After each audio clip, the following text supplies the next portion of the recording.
No todavía. A No, ver, Doc. no empecé a compartir.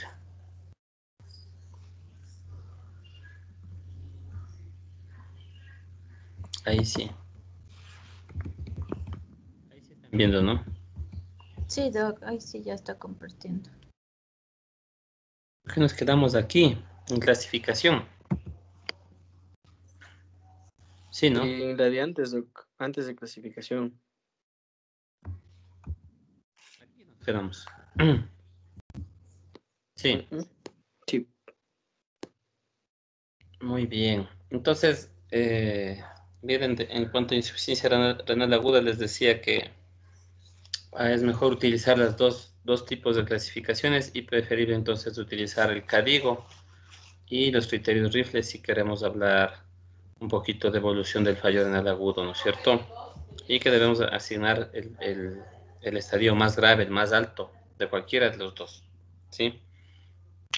Ahora luego, entonces, tenemos que también tener identificado bien la causa para orientar los exámenes o los test diagnósticos, ¿sí? Entonces, por ejemplo, si yo creo que el problema es un problema de volemia y de perfusión renal, entonces necesito chequear bien el estatus volémico del paciente. ¿Cómo chequeamos ese estatus? Haciendo un monitoreo hemodinámico, viendo cómo está la presión arterial, el estado hídrico del paciente. Y también tenemos que ver los índices de diagnóstico urinario en el examen de orina, entonces ver cómo está la densidad. Y ustedes ya entienden que si, por ejemplo, yo tengo un paciente con hipovolemia de forma importante, entonces el riñón lo que va a hacer es, en su intento de compensar, va a empezar a reabsorber, ¿no es cierto?, sodio y agua, y entonces va a incrementar, se va a concentrar la orina al momento en que reabsorbe agua para compensar el intravascular de volumen. Entonces, en los test en los índices urinarios, vamos a encontrar densidades urinarias incrementadas, ¿no es cierto? Una orina muy concentrada, tal vez con una osmolaridad alta, porque el riñón está reabsorbiendo líquido y sodio, agua y sodio para poder compensar la volemia. Cuando nosotros, en cambio, sospechamos que el problema es parenquimatoso, sospechamos en las glomerulopatías agudas, es decir, el daño puede estar en el glomérulo. Acuérdense de la clasificación otra, de acuerdo a la ubicación. El daño puede estar en los vasos sanguíneos, una vasculitis, puede haber una nefritis intersticial o problemas trombóticos también. Ahí también nos sirve mucho el sedimento urinario, porque si sospechamos de una glomerulopatía, vamos a encontrar proteinuria, hematuria en ese examen de orina, ¿sí? Y obviamente test serológicos, por ejemplo, si estoy sospechando de una vasculitis, tendré que buscar qué tipo de vasculitis con los marcadores anti el núcleo de citoplasma, con los ANCAs, ANCA-C, ANCA-P, niveles de complemento para ver si está el nivel de complemento consumido, C3, C4, etcétera, etcétera, ¿sí? Y en la obstrucción del tracto urinario postrenal, ya saben, un eco renal, y para ver si tenemos hidronefrosis, y si es que es hombre el paciente, eco prostático, si es que es mujer, eco pélvico, en búsqueda de neoplasias, crecimientos prostáticos, sea de cervix, etcétera, etcétera. Entonces, miren, aquí también, al igual que en la crónica, los exámenes o los exámenes complementarios de laboratorio de imagen tienen que ser orientados a confirmar la etiología de la enfermedad. ¿Qué marcadores diagnósticos tenemos para insuficiencia renal aguda? Pues este es les decía, un comparativo. No sé si les indiqué esta diapositiva o no en alguna charla, pero este es un comparativo que tenemos los nefrólogos versus los cardiólogos. ¿Cuál es la idea de esta diapositiva? Mostrarles que la creatinina es un marcador tardío, ustedes ya saben eso, ¿no? La creatinina sérica es un marcador tardío, no es un marcador específico, depende mucho de la masa muscular, del tipo de alimentación. En el riñón ya saben que no solo es ultrafiltrado, sino también puede ser secretada. Entonces no evalúa necesariamente la tasa de función renal específica, pero es lo que está avalado por las guías y lo que tenemos a la mano y lo que utilizamos. ¿Cuál es la idea ahora? es tratar de encontrar un marcador de angina renal. Perdón, un marcador de angina renal. Es decir, similar a los cardiólogos que ellos hablan de angina de pecho, ¿no es cierto? Antes, miren, por 1920, ellos diagnosticaban un infarto agudo de miocardio con un electrocardiograma, es decir, que registraban en el electrocardiograma las lesiones ya finales del infarto agudo de miocardio, el tejido muerto del miocardio que se refleja en el electrocardiograma. Entonces, ante eso, ellos cada vez han ido, conforme pasan los años, han ido mejorando un poquito, y midiendo CPK, CPK-MB más específico, luego las troponinas, luego las isoenzimas, es decir, han llegado a diagnosticar una angina de pecho antes de que ocurra el infarto. Y de esa manera han podido controlar adecuadamente o prevenir complicaciones en sus pacientes. Los nefrólogos, nosotros, por los años 20, cuando ellos usaban el electrocardiograma, nosotros usábamos la creatinina, por los 60 la creatinina, 70, 80, 90, 2000, y si aumento un valor más ahí de 2020 o 2021, pues seguimos utilizando creatinina. Porque si bien es cierto, hay biomarcadores o marcadores tempranos de daño renal, esos no tienen utilidad clínica.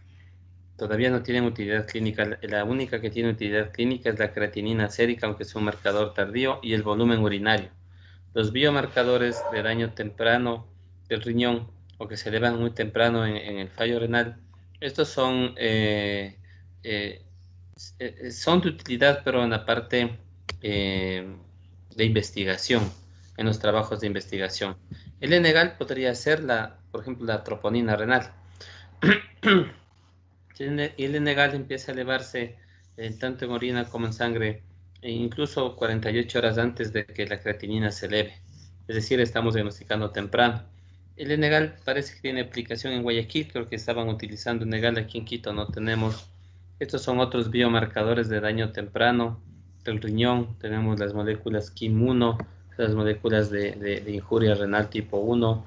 El N-gal es una proteinasa que miren que mucho se eleva cuando está el isquémico el túbulo, no cuando ya existe una necrosis, ¿no?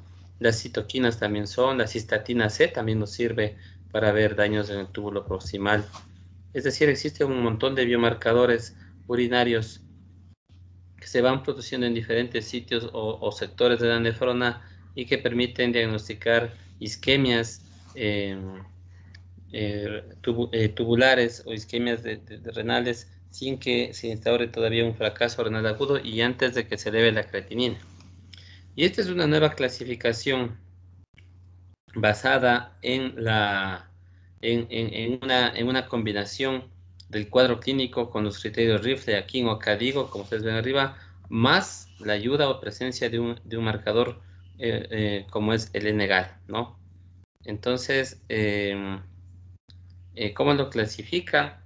Pues, miren, el N-gal primero le sirve para, de acuerdo a los valores del N-gal, nos permite saber si el daño tubular está instaurado, es posible o ya es severo, ¿sí? Es decir, que es directamente proporcional. A mayor cantidad de N-gal en la concentración de muestra, entonces mayor daño del riñón ocurrido. Y la clasificación de la insuficiencia renal aguda, esa es una nueva clasificación, no tiene aplicación clínica, es solo para su conocimiento teórico. Se puede clasificar en A, B, C, D. Es decir, que si yo tengo un paciente que no tiene criterios, no reúne criterios Rifle o no tiene un biomarcador positivo, entonces este es un paciente muy probable que no tiene todavía fallo renal agudo. Puede estar en isquemia, pero no en fallo renal agudo. El B es cuando yo tengo un daño disfuncional, es decir, funcionalmente el riñón está mal, pero estructuralmente todavía no. Entonces ahí tengo cualquier criterio positivo, criterio clínico. Luego el estadio C es cuando yo tengo ya un fallo renal agudo, pero con un daño a través de un biomarcador, pero todavía no tengo criterios clínicos, ¿no? Solo biomarcador positivo. Eso es lo que se llama la insuficiencia renal aguda subclínica. Si tengo el biomarcador positivo, por ejemplo, un N-gal positivo, pero no tengo criterios ni para clasificarlo en código 1, 2 o 3. Y finalmente, la clasificación D es cuando existe una falla renal aguda con daño funcional y estructural, ¿sí? Entonces tengo funcionalmente criterio Rifle, aquí un digo positivo, más un biomarcador positivo. Esa es la verdadera falla renal aguda. ¿Sí está claro esta parte?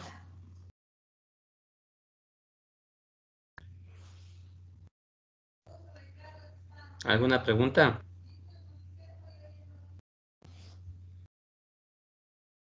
No, doc.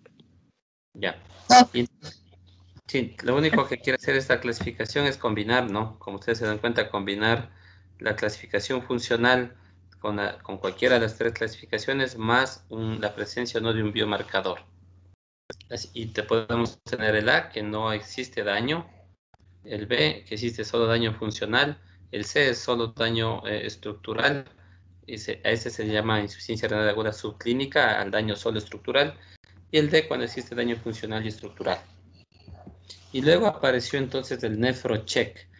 Este NephroCheck es quiero que en la mente de ustedes se quede el NephroCheck. Este es el biomarcador, bueno, a la final son dos biomarcadores que se utilizan en aplicación clínica, pero en Italia y en una gran parte en Europa. Aquí en el país no, obviamente. Y este combina dos tipos de biomarcadores, el TIM2 y el IGFBP7. El TIM2 es una metaloproteinasa inhibidora del factor tisular tipo 2 y el IGFBP7 es una proteína ligadora del factor de crecimiento tipo insulínico, la proteína 7. No quiero que se aprendan de memoria los dos nombres de los biomarcadores. Lo que sí quiero es que se aprendan el nombre de NephroCheck. Entonces, escuchen, el NephroCheck es el único biomarcador que tiene aplicación clínica demostrada y ya llega utilidad de forma seria en un hospital. Y este es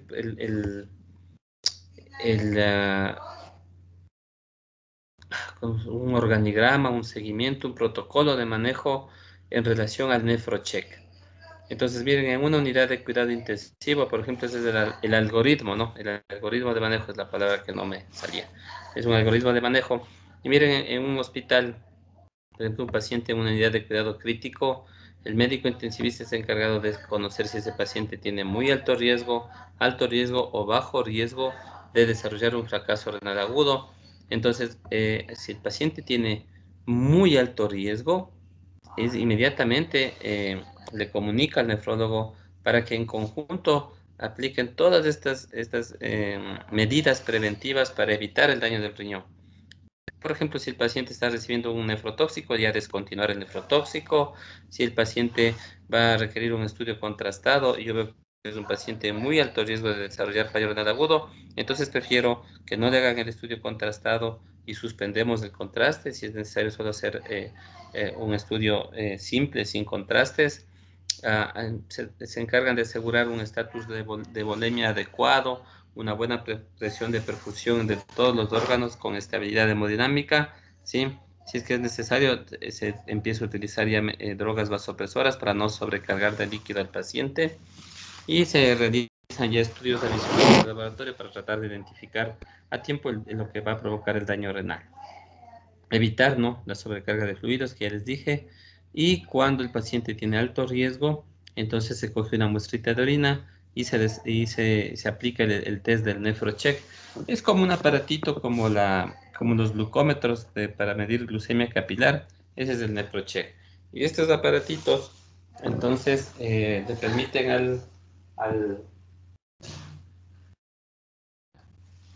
permiten esos aparatitos al nefrólogo y al intensivista coger la muestrita de orina, colocarle una tirilla y sale en el display el resultado del NephroCheck. El NephroCheck varía entre 0,3 y 2 nanogramos por ml.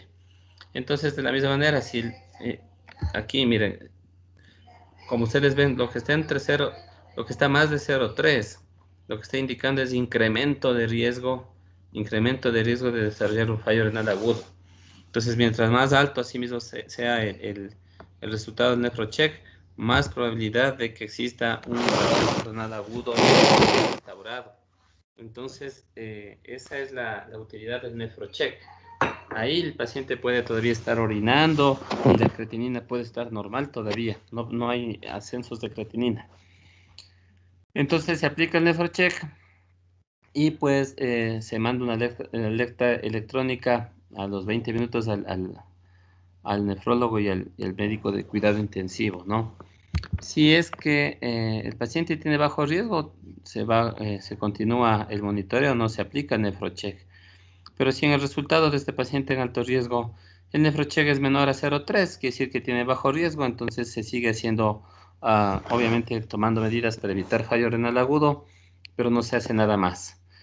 Sin embargo, cuando el NephroCheck ya es mayor, o está entre 0,3 o es mayor a 0,3, se divide en dos grupos, ¿no? Se hace una evaluación clínica con el nefrólogo, entonces se evalúa la posibilidad de terapia de reemplazo renal. Si es que el NephroCheck es mayor a 2, mientras más alto, más grave, pasa el paciente al grupo de muy alto riesgo a tomar las medidas que habíamos aplicado. Y si el NephroCheck está entre 0,3 y 2, entonces se toman algunas medidas para evitar que el daño incremente, ¿no? ¿De acuerdo?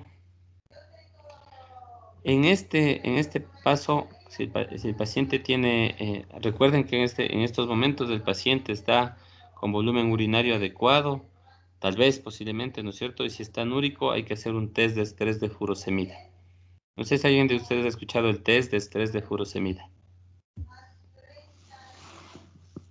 No he entendido aquí la diapositiva. Bueno, pero a ver, les explico. Y esto les va a servir mucho a ustedes también en su medicatura rural también. Ustedes pueden aplicar un test de estrés de furosemida. Si yo tengo un paciente oligúrico, ¿no? Estoy monitoreando y veo que el paciente ya empieza a orinar menos de 0,5 ml kilo hora. Recuerdan la clasificación del CADIGO, ¿no? Si entro en CADIGO 1, si yo tengo un paciente oligúrico o anúrico, entonces yo tengo yo puedo aplicar un test que me va a permitir evaluar la integridad del túbulo y es un test además pronóstico, con muchos sistemas de validación y con muchos estudios. Este es un test pronóstico. Si el test de estrés de furosemida es positivo, significa que el paciente respondió a la furosemida y empezó a orinar. Y eso me baja la posibilidad de que el paciente llegue a diálisis. Si este paciente es probable que no se llegue a dializar, entonces hay que hacer todas las medidas necesarias para evitar que llegue a diálisis. Pero si el test de estrés de furosemida es negativo, es decir, que el paciente, a pesar de la prueba de furosemida que yo coloco, este FCT que se llama test de estrés de furosemida, a pesar de esto el paciente no orina, está en anuria, entonces es un marcador pronóstico de que ese paciente va a necesitar diálisis. Entonces hay que prepararse para iniciar la terapia dialítica. Y ustedes podrían aplicar este test como médicos generales en sus pacientes con cuadro clínico de fallo renal agudo y oligúricos para saber si enseguida le transfieren para que no se queden con el paciente. ¿En qué consiste el test de estrés de furosemida? Tomarán nota porque no he tenido aquí una diapositiva en donde sé marcar el test de estrés. El test de estrés de furosemida significa, si tengo dos opciones, ¿no? Una opción es que el paciente sea un paciente que ya viene en uso de furosemida y la segunda opción es un paciente que nunca ha usado furosemida, ¿sí? Es decir, si el paciente ya viene en uso de furosemida, significa que ya tiene cierto acostumbramiento a la furosemida, entonces tengo que aplicar una dosis más alta en mi test de estrés de furosemida. Si el paciente nunca ha estado en uso de furosemida, se aplica la dosis entonces de 1 miligramo por kilo en bolo, ¿sí? Entonces, si el paciente ya ha estado, en cambio, en uso de furosemida, aplico 1.5 miligramos por kilo en bolo. Ese es el test de estrés de furosemida. Aplicar furosemida intravenosa en bolo a 1 miligramo por kilo si es que el paciente estaba nunca ha estado en uso de furosemida y a 1.5 miligramos por kilo si es que el paciente ha estado ya recibiendo furosemida previamente. Aplico esa cantidad en bolo y tengo que observar 2 horas el resultado de diuresis. Si en 2 horas el paciente orina más de 200 cc, es un test positivo, quiere decir que el paciente sí va a responder, empieza a orinar y es probable que no necesite diálisis. Pero si luego del bolo en 2 horas el paciente orina menos de 200 ml, es un test de estrés de furosemida negativo, significa que el paciente, más del 90% de los casos, va a necesitar diálisis. ¿Sí está claro, chicos, el test de estrés de furosemida?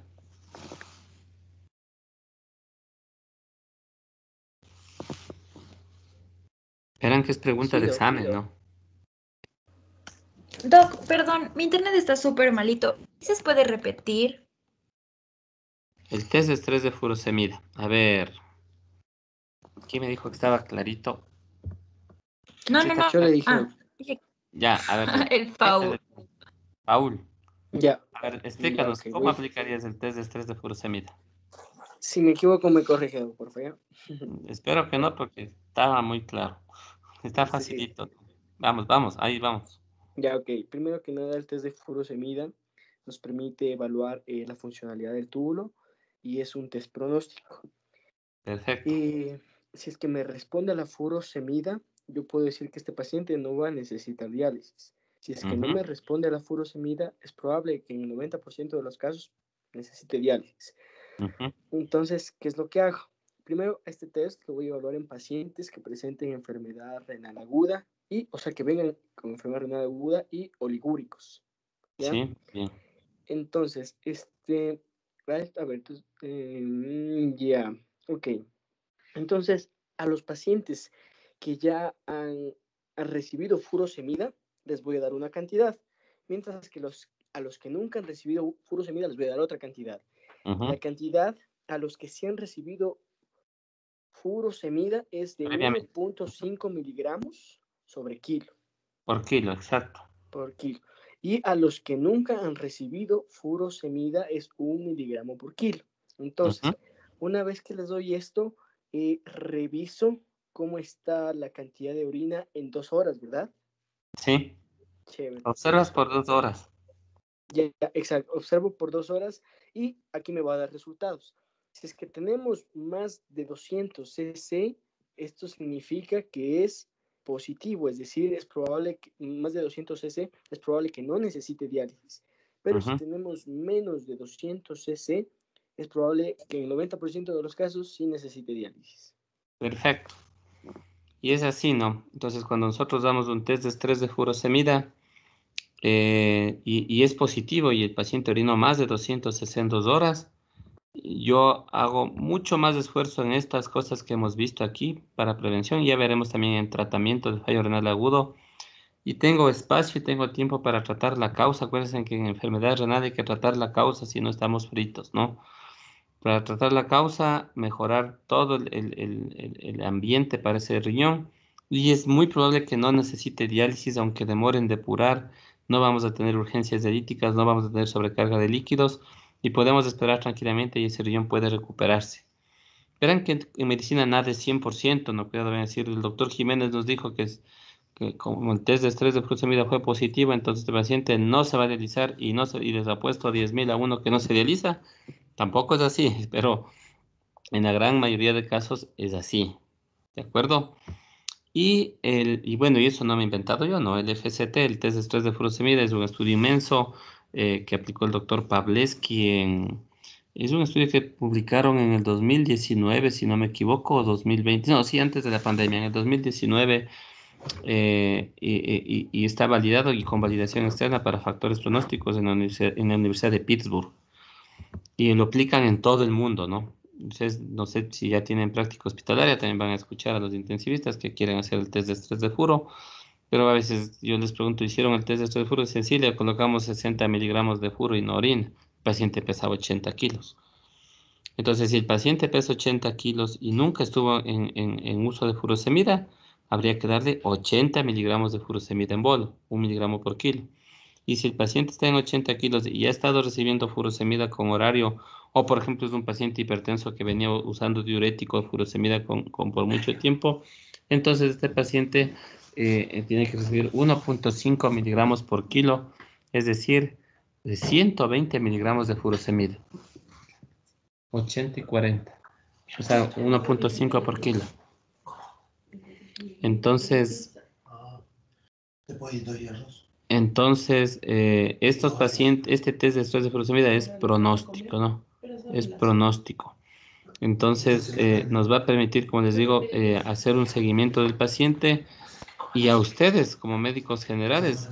Por ejemplo, si un paciente tiene test de estrés de furosemida negativo, eh, evacúen rápido, ¿no? O sea, transfieran rápido a un hospital más grande o a un especialista, porque ese paciente de seguro va a necesitar diálisis en las siguientes 12 a 24 horas. Y si tienen un test de estrés positivo y no les aceptan, pueden seguir haciendo el manejo clínico. ¿De acuerdo? Pero que esto les va a servir mucho en la parte práctica. Ahora, ¿por qué es importante saber fallo renal agudo? Y este es el modelo conceptual, así como en la guía de enfermedad renal crónica, ustedes en la guía que ya tienen ya está puesta en el aula virtual, en la guía de código de fallo renal agudo van a encontrar esto, el modelo conceptual. ¿Por qué es importante? Porque miren ustedes cómo el problema aquí sí es reversible completamente, a excepción de la muerte, ¿no? El problema es completamente reversible. Pero así como es un problema completamente reversible la insuficiencia renal aguda, aun cuando tenemos el riñón con funcionalidad normal, con tasas de filtración glomerulares normales, pueden aparecer complicaciones en este tipo de pacientes.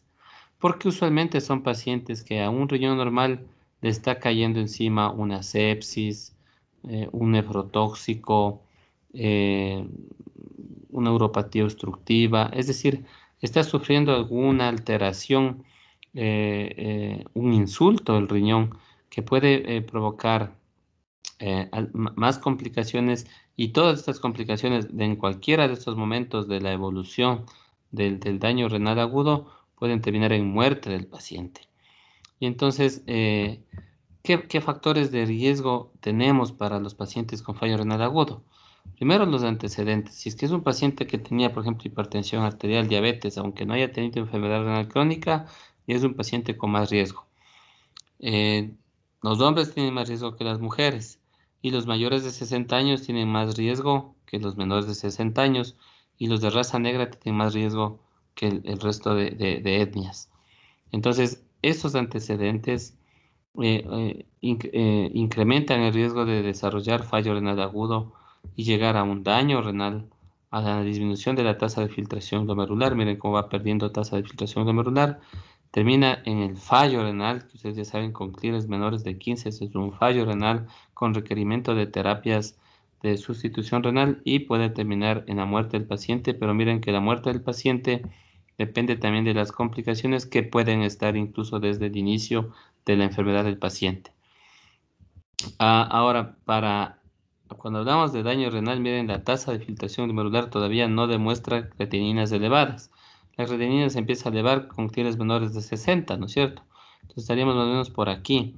La disminución de la tasa de filtración glomerular con elevación de creatinina es esta.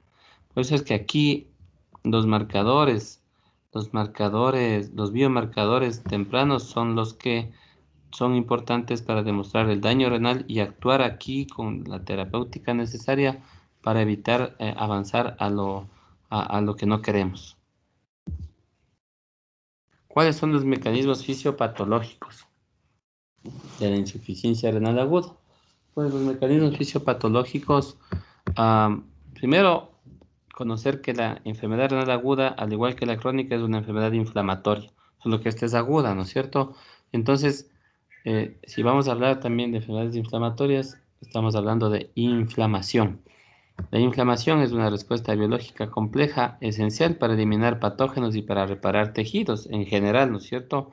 Eso es lo que ocurre en nuestro riñón cuando va a provocarse un fallo renal agudo, que viene un agresor y la respuesta de nuestro organismo para eliminar ese agresor o ese patógeno y para luego reparar el tejido provoca el daño renal. Entonces, la insuficiencia renal aguda está asociada con inflamación intrarrenal y sistémica. Es decir, que el riñón puede responder a daños propios dentro del parénquima renal, pero también responde como un proceso inflamatorio a enfermedades sistémicas como la sepsis, por ejemplo, ¿sí?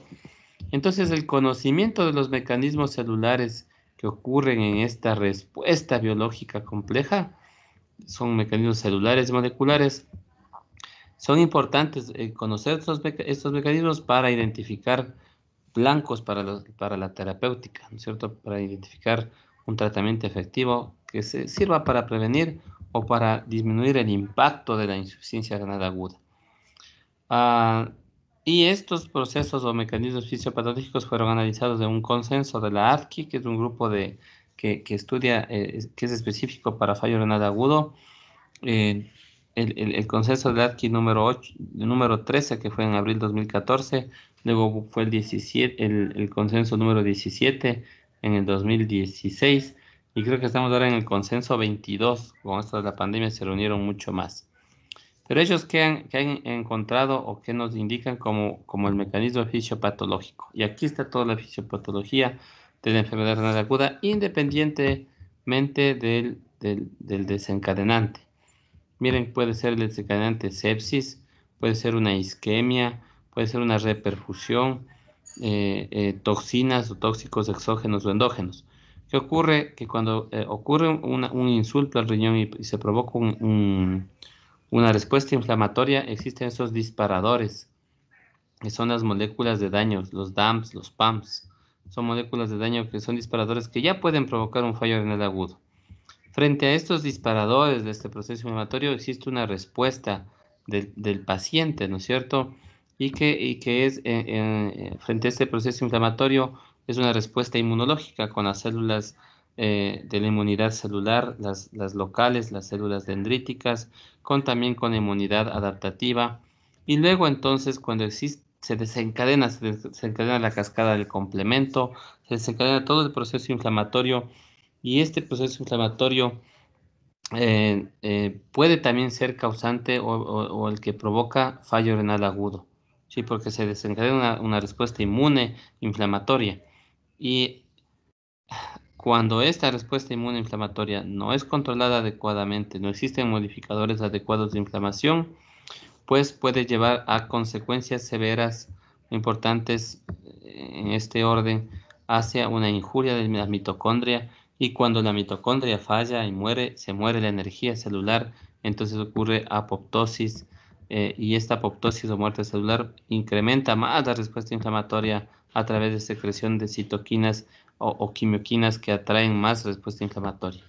Entonces, miren, conforme avanza el tiempo, el fallo renal agudo puede irse perpetuando, puede ir empeorando e ir complicándose. Y si es que el fallo se permanece más de 3 meses, ya saben, se transforma en enfermedad renal crónica. Ahora, cuando se instaura una insuficiencia renal aguda aquí, tenemos 7 días para corregirla. Y hasta ahí se llama insuficiencia renal aguda o fracaso renal agudo o injuria renal aguda, como quieran llamarla. Pero a partir del día 8 ya no se llama insuficiencia renal aguda, se llama enfermedad renal aguda, porque ya pasa a ser una enfermedad con muchos signos y síntomas. Y entonces a partir del día 8, recuerden, se llama enfermedad renal aguda, y a partir del día 91 se transforma en síndrome agudo crónico, se hace enfermedad renal crónica.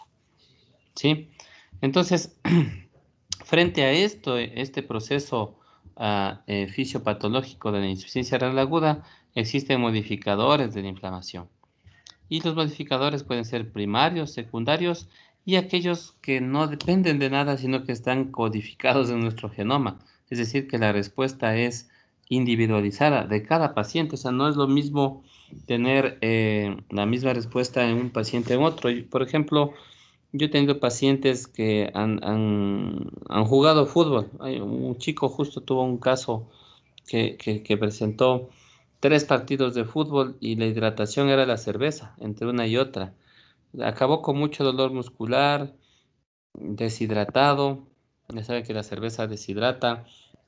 Y para el dolor muscular se inyectó un diclofenaco. Y ese paciente el siguiente día estuvo anúrico, con fallo renal, test de furosemida negativo, tuvimos que realizarlo unos 3 días y de ahí se recuperó. Pero él hizo lo mismo que hicieron el resto de jugadores del equipo de fútbol, pero solo a él le pasó. Y recién tuve un paciente de la escuela de policía, un paciente joven de 21 años, que estaba haciendo las pruebas y la preparación para las pruebas de ascenso en la policía. y dicen que ahí sí le sacan el aire, ¿no? Con ejercicios muy intensos de varias horas. Y él terminó haciendo una rhabdomiólisis severa con un fallo renal agudo que ventajosamente logré que pueda obtener diuresis y no le dializamos. Pero eso le pasó a él y no le pasó a sus compañeros. Entonces, esa es la respuesta programada que ya está codificada en el genoma de cada uno de nosotros, ¿sí? Entonces, los modificadores primarios, los secundarios y nuestra respuesta propia va a ser el causante de la intensidad de la respuesta inflamatoria y de esa intensidad de la respuesta inflamatoria al agresor va a ser el resultado del fallo renal agudo. ¿Cuáles son los modificadores primarios? Si yo tengo alteraciones hemodinámicas, si tengo presencia de toxinas, tengo presencia de bacteremia, como en las infecciones, la edad, les dije ya, mayores más de 60 años, enfermedades preexistentes, dijimos, y aquí hay que incrementar también la etnia de raza negra. Todo esto es lo que le está pasando al riñón.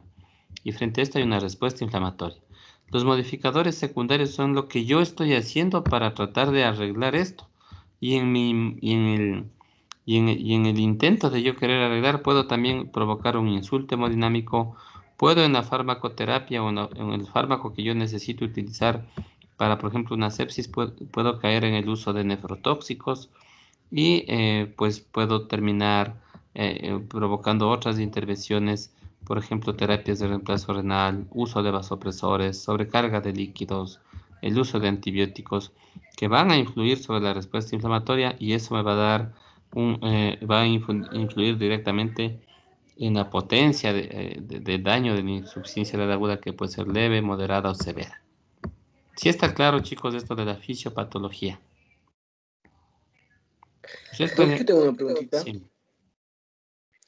O sea que con lo que estamos escuchando, la genética, de la genética depende mucho la respuesta ante los estímulos de estrés en este caso. Sí, como en toda enfermedad, así es. Es una respuesta genómica ya la que viene codificada, ¿no?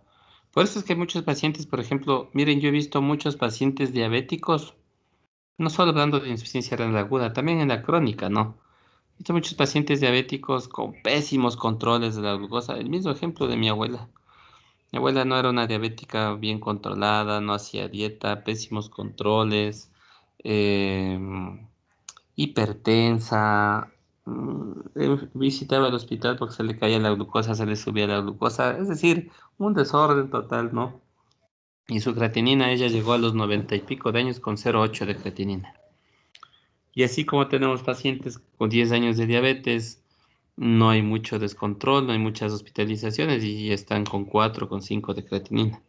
Entonces, la respuesta del organismo también a la enfermedad es importante. Hemos visto pacientes que, por ejemplo, se acostumbran a usar nefrotóxicos, ¿no? Diclofenaco como tostado, como a veces acostumbran a veces de paracetamol para todo, el diclofenaco era así. No les pasa nada. Hay otros pacientes que reciben una inyeccioncita de diclofenaco y están con valores extremadamente elevados de urea y de creatinina por un fallo renal agudo secundario a un nefrotóxico. Entonces, a veces no se sabe por cómo va a responder un paciente, ¿no? Entonces, eso es importante conocer. Lo que sí quiero decir es que en la fisiopatología, una vez que se produce el insulto renal, cualquiera que sea, y por eso vamos a ver cuando hablemos de sintomatología, de clínica de la falla renal aguda, van a darse cuenta que la falla renal aguda es multifactorial, o sea, es multisindrómica, es decir, el cuadro clínico va a ser dependiente de la causa de la enfermedad, del insulto renal. Entonces, cuando ocurre el insulto renal, cualquiera que éste sea, produce un daño celular, se produce muerte celular y frente a esto hay una respuesta inflamatoria aguda. Pero ¿cuál es el problema también en nuestro riñón? Que una vez que ocurre esta respuesta inflamatoria aguda, también se desencadenan procesos de reparación y regeneración. Y estos procesos de reparación y regeneración también pueden provocar o agravar o prolongar el daño renal agudo porque pueden dejar como con secuelas cicatrices en la reparación renal. Entonces, el riesgo de disrupción en los procesos de reparación también pueden provocar prolongación o empeoramiento del fallo renal agudo, ¿sí? Entonces, mucho ojo también con eso, ¿no? Ya van a ver lo que ocurre dentro del riñón al tratamiento. Bueno, yo creo que, no sé si tienen alguna pregunta antes de avanzar a tratamiento, porque yo tengo otra diapositiva, otra presentación de fisiopatología de la, de la insuficiencia renal aguda que me parece también interesante para ver si dejamos para otra clase. Son 12 diapositivas nada más. ¿Tienen alguna pregunta, chicos, hasta ahora de los mecanismos fisiopatológicos? Netamente es respuesta inflamatoria aguda, ¿no?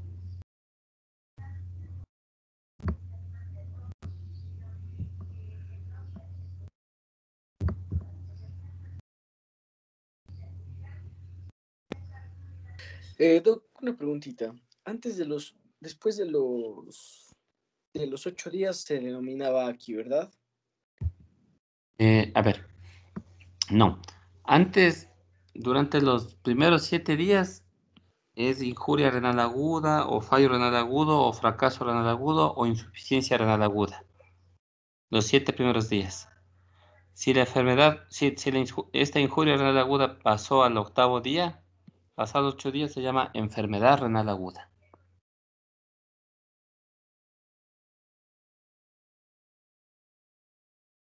¿Sí? Sí, Doc, gracias. Ya. Estaba viendo que, bueno, les decía que tengo una presentación de fisiopatología que es importante, pero yo creo que esto me va a tomar más unos 20 minutos por lo menos de explicarles de los conceptos básicos de inflamación y qué es lo que ocurre con el riñón. Entonces yo creo que no vale la pena empezar y dejar a medias. Lo que más o menos les di en esta fase como general, acá ya es un poco más, sí están viendo, ¿no es cierto? Sí, Doc. Esta es la diapositiva que les acabo de mostrar, es en forma general, ¿sí? Lo que sí quiero decirles es un poquito de conceptos básicos hasta que lleguemos aquí y en la siguiente clase vemos cómo son las fases del daño renal. Entonces, esta partecita nos vamos a hablar en unos 5 minutitos, ¿sí? Ya.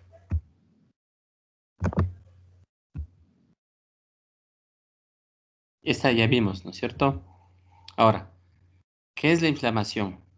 La inflamación es una respuesta compleja, pero necesaria. Esa palabra es clave. La inflamación es necesaria porque sin inflamación no podríamos erradicar ni patógenos, ni virus, ni antígenos anticuerpos, ni complejos ni antígenos, ni anticuerpos, ni complejos de antígeno anticuerpos. ¿No es cierto? Entonces es necesario para erradicar patógenos peligrosos y también es necesaria para mediar la reparación, es decir, para que la reparación no sea descabellada y termine dañando más el riñón. ¿No es cierto? Pero lo que sí hay que tener en cuenta que es el exceso o de inflamaciones, es decir, la presencia de un fallo renal agudo como proceso inflamatorio y de manera repetitiva, o que hace un fallo renal agudo hoy y en 6 meses otro fallo renal agudo y después otro fallo renal agudo, estas pueden promover enfermedades autoinmunes, pueden provocar fibrosis, daño tisular, cicatrices y transformarse en enfermedad renal crónica. Es decir, que el fallo renal agudo no tratado adecuadamente puede ser la antesala para un fracaso renal crónico, una enfermedad renal crónica, y ya ven que eso ya no es recuperable. Clásicamente, el proceso inflamatorio es la liberación de citoquinas y al momento que se liberan citoquinas, el reclutamiento de la inmunidad celular, ¿no es cierto? Neutrófagos y macrófagos hacia el sitio del daño, es la respuesta inflamatoria temprana. Y dentro de estos que tienen que ver con la respuesta inflamatoria temprana, pues están también las células dendríticas locales propias del riñón. Es decir, vamos a tener inmunidad celular, neutrófilos, macrófagos, las células dendríticas y las células T en inflamación temprana del riñón. El reclutamiento de estas células efectoras inmunes es facilitado por las moléculas de adhesión, el MAC, ¿no es cierto?, de varios tipos de células dentro del riñón. Y este balance entre mediadores proinflamatorios y antiinflamatorios es el que va a determinar la lesión o la gravedad de la lesión en el fracaso renal agudo. Entonces, una vez que se provoca esta lucha entre mediadores pro y antiinflamatorios, se determina la gravedad de la lesión y entonces aparece el proceso de reparación, ¿sí? Pero dentro del proceso de reparación viene este proceso que es el que no nos gusta mucho, que es la reperfusión de la isquemia. Y esto puede afectar directamente y a extender el daño tisular y la reparación tisular. A ustedes, ¿cuál es la mejor forma de reconocer el proceso de reperfusión? No sé si ustedes se han quedado con la pierna doblada por mucho tiempo y se desamortigua, se adormece, ¿no es cierto? ¿A alguien le ha ocurrido esto? Sí, doctor. Sí, doctor. La pregunta sería, ¿a quién no, no?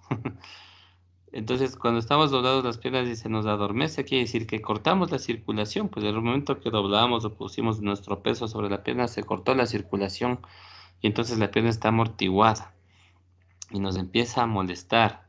Pero es una molestia de la pierna amortiguada, no es mucha molestia.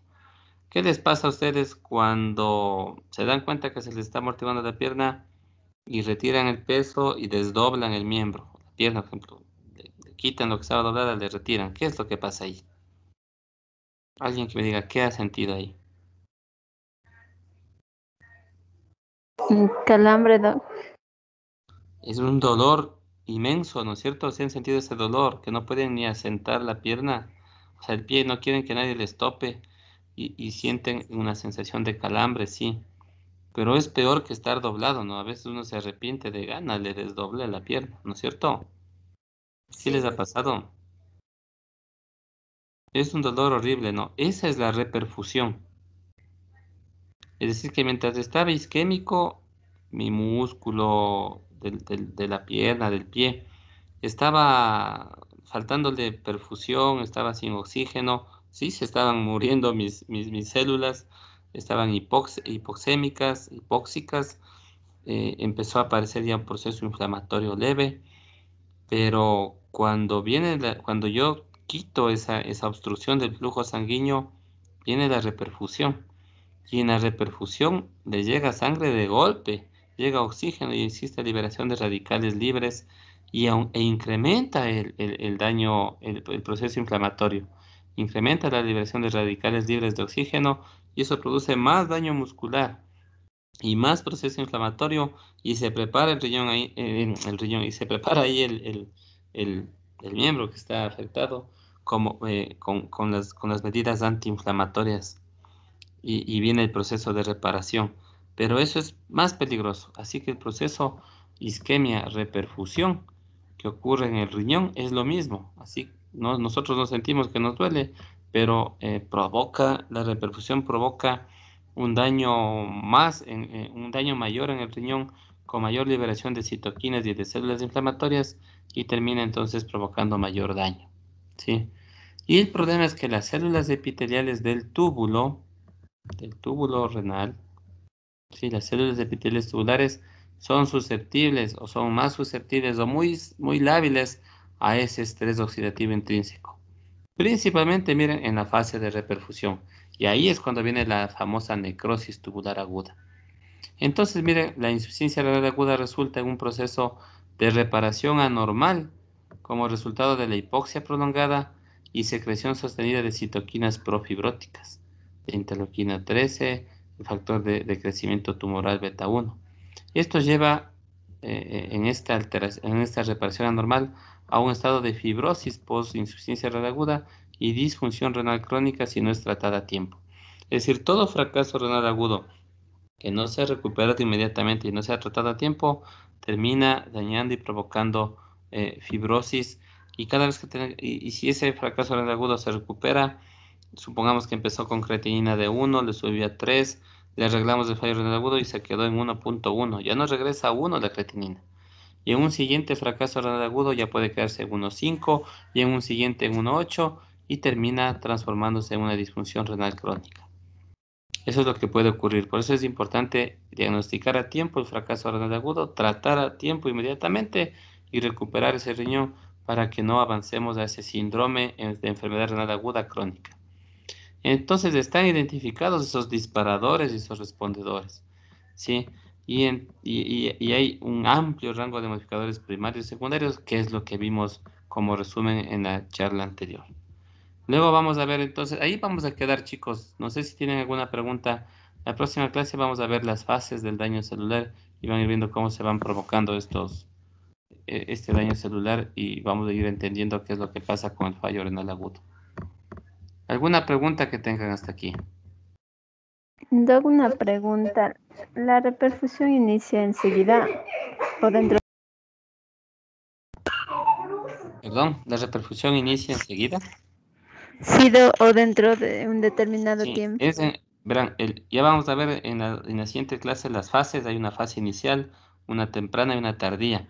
La reperfusión empieza horas después, máximo 24 o 48 horas después de la fase inicial y empieza la reperfusión.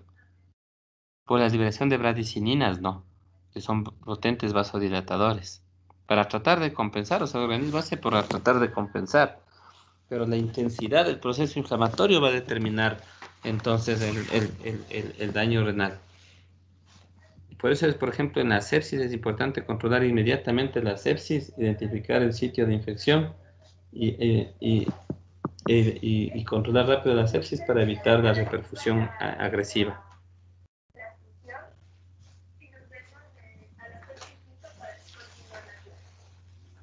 ¿Sí está claro, chicos? Nos vemos entonces el día jueves para... Todavía no voy a subirles caso clínico el jueves para acabar esto de fisiopatología, de insuficiencia renal aguda y tratamiento, y entonces vemos el caso clínico la siguiente semana. De ahí tendríamos ya que ver síndrome nefrótico, síndrome nefrítico con algunas glomerulopatías, y yo creo que con eso estaríamos cumpliendo esto. ¿Cuándo termina el semestre? En abril, ¿no? Sí, Doc. Las fechas exactas no las sé. Pero prácticamente digamos que tenemos unas 7 semanas, ¿no es cierto?